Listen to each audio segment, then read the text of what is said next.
Hello, we're going to learn how to construct three types of graphs: the histogram, frequency polygon, and ogive. So to construct the histogram, we're using a grouped frequency distribution. On the x-axis, we place the class boundary limits. On the y-axis, we place the frequencies. Think of each pair of class boundary limits as the width of each bar. So from 4.5 to 19.5, we have the width of the first bar. 6 is the height. You would construct your bar with a height of 6. For the next pair of class boundary limits, 19.5 to 34.5, we have a height of 5. And then we repeat this process until we graph all the bars. For the histogram, the bars must touch. That's a requirement. And then once the histogram is complete, we can then review its distribution to determine if it's symmetric or if it's skewed. Here it looks somewhat amorphous, but that's how we would graph the histogram. The next type of graph is called the frequency polygon.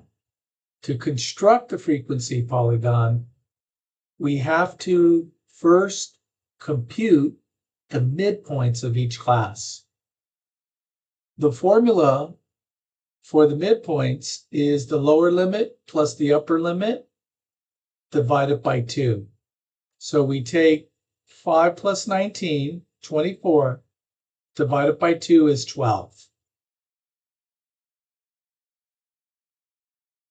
And we could repeat that process using the formula to calculate all the other midpoints.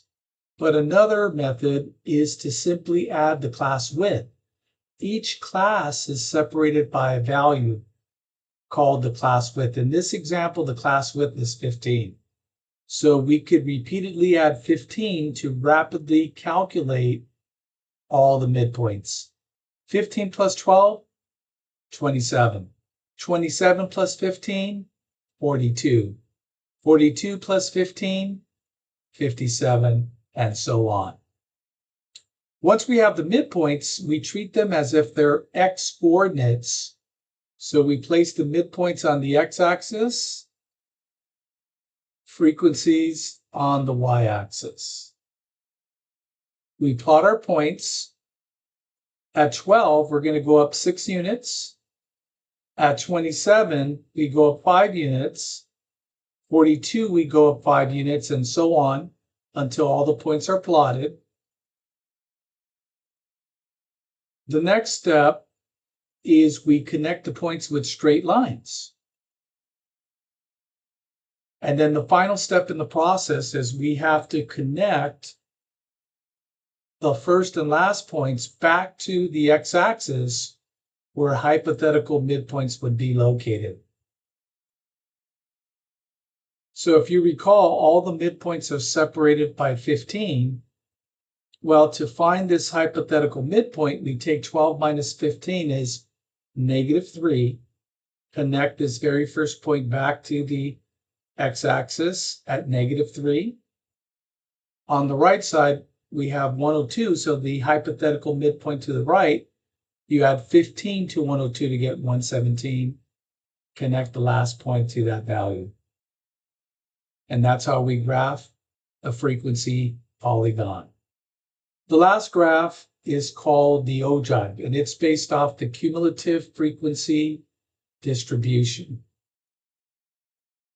We place the class boundary limits on the x-axis, cumulative frequencies on the y-axis.